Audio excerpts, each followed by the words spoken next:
Well, now on BBC Radio 4, it's Valentine's Day, and we present the sequel to Love Virtually, last year's story of love by email, starring Emilia Fox and David Tennant.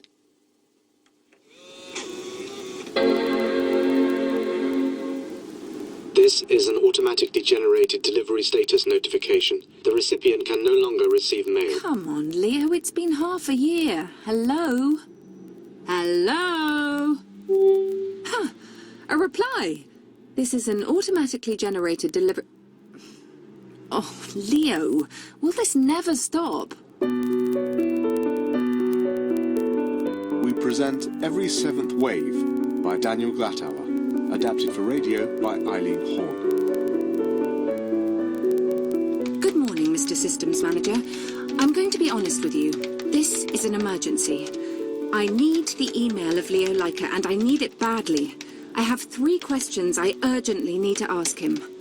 1. Is he alive? 2. Is he still in Boston? 3. Is he involved in an email relationship with someone else? If 1 and 2 are yes, I can forgive him. But I could never forgive number 3. I really would mind very much if he had fallen in love by email with another woman he had never set eyes on. Anything but that, please. This has to be a once-in-a-lifetime thing. Now go on, Mr. Systems Manager, be a devil, and pass on my message to Leo Leica. Tell him it's about time he got in touch. This is an automatically generated delivery status notification. The recipient can no longer receive mail. All incoming mail will be deleted. Subject. Message for L. Leica. Hi, Leo. Are there new tenants in your flat? In case you were still in Boston, I thought I should warn you. Don't be surprised if you get a massive electricity bill for this last year. I happen to be passing, and I've noticed that they leave the lights on all night long. Yours sincerely, Emmy. Hello? Yoo-hoo! Mr. Systems Manager, where are you? Don't I get my notification? Should I be worried? Or can I be hopeful? Dear Emmy, it is me using the electricity. I just got back from Boston. What I'd like to say, Emmy, is... well, everything I might think of saying sounds so banal. The best I can do for tonight is this. I hope you are at least twice as well as I am. Adieu. Leo. So, Leo, you get back from Boston, usurp your nice systems manager, open Outlook, and oh, what do you know? There's an email from some woman called Emmy Rothner. The name is vaguely familiar. Ah, yes. Wasn't she the one you practically wrote into bed, like some kind of ace rat-catcher of the cyber world? You very nearly had her, too. But then reason got the better of her, and she never turned up. Many months go by, both the woman and the frustration are long forgotten, and then she gets in touch out of the blue. And all you can do is hope she's well. I am not impressed. But don't let it bother you, really. I don't want to be a burden. Yours, Emmy. P.S. Please send me your nice systems manager again. I think I prefer him. I knew I shouldn't have written back, dear Emmy. You could never be a burden to me. You're a part of me. I carry you around with me, always, across all continents and emotional landscapes, living in my mind's eye as an illusion of perfection. That's how you existed for me in Boston, and that's how I brought you back home with me. But, Emmy, in the meantime, my physical existence has moved on. I met someone in Boston. It's still early days, but we want to make a go of it. She's thinking about moving over, taking a job here. Emmy, on that dreadful night, many months ago, when our first and last meeting failed, I cruelly broke off our virtual romance. It still doesn't have a future. Particularly not now, Emmy. Let's cherish what we had and not ruin it. Good night from me, Leo. Subject. A fitting conclusion. Okay, I'll cherish what we had, my dear ex-email boyfriend, Leo. The thing about Cindy, I just bet she's called Cindy, is that you get the physical side. A real woman, not an illusion, is so much warmer. Am I right? I'll stop emailing, I promise. But do you mind if your dream girl asks for one last wish? I want 1 hour, face to face with you. I have to see you at least once in my life. I do agree that we have no future together, Leo, but there could be a fitting conclusion.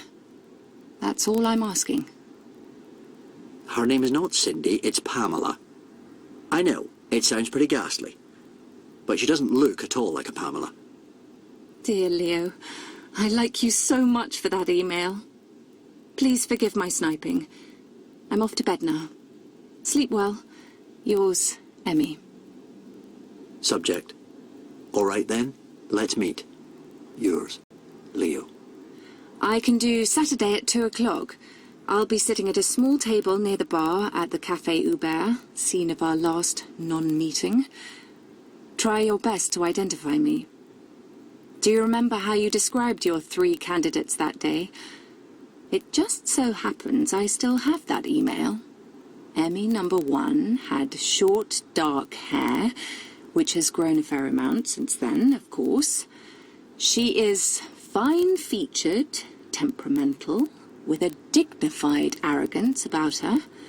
Emmy 2 was tall and blonde with large breasts. I'm sure you'll remember her. And Emmy 3 was brunette, and your impression was that she was shy, medium height, and melancholic. Yours, Emmy 1, 2, or 3. Dear Emmy, you've made it easy for me. By giving yourself the most interesting characteristics, you have finally admitted you are Emmy number 1, which I presumed all along. As for me, well, I hope you're not going to be disappointed. I don't look particularly exciting, and I've got a cold. It's far too late for damage limitation, Leo. See you soon. Oh, and welcome to the world of real-life encounters.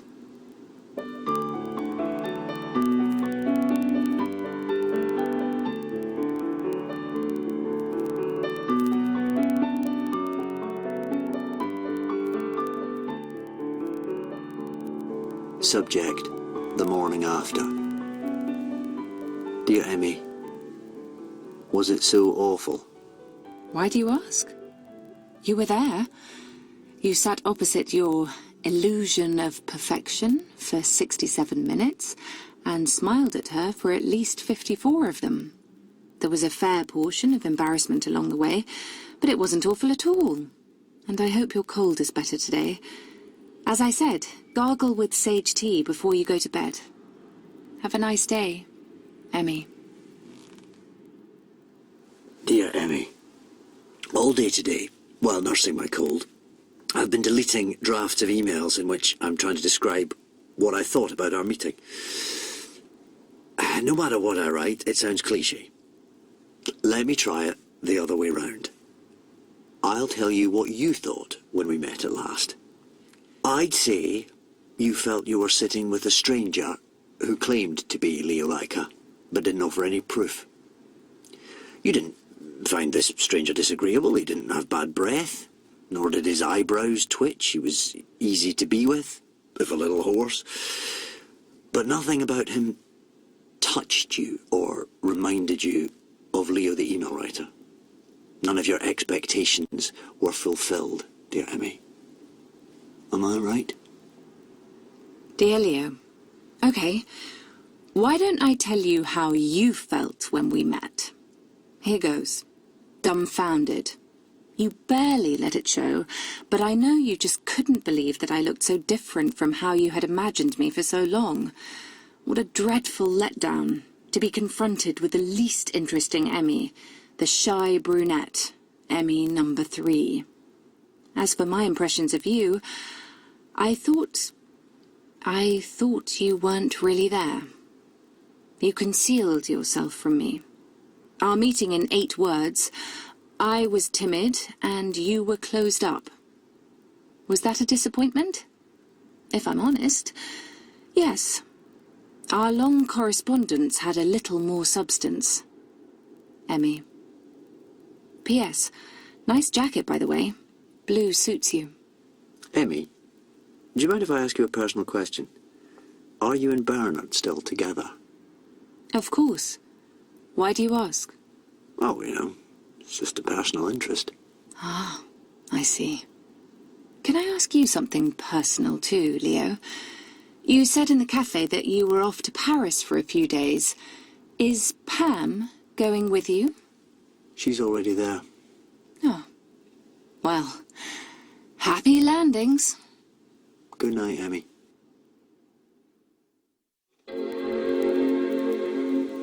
Subject, last night. Dear you, I was thinking of you last night. I couldn't get to sleep. How are you? Love, Leo. Well, well, Leo. What a surprise. After our brief encounter and a month of silence, I never thought you'd steel yourself to write me another email. Which Emmy are you writing to? Your illusion of perfection? Or the shy girl from the Café Hubert? Much love. Emmy. I'm thinking of the Emmy who, with delicate fingertips, brushes imaginary strands of hair from her face every so often, and curls them behind her ears, as if she were trying to free her eyes from a veil, as if she wants to see things more sharply at last. And I ask myself whether this woman is happy in her life. Dear Leo, if I were to get an email like that each day, I'd be the happiest woman in the world. Thanks, Emmy. But I'm sorry to say that happiness is not made of emails. I'll look for you later. Love, Leo.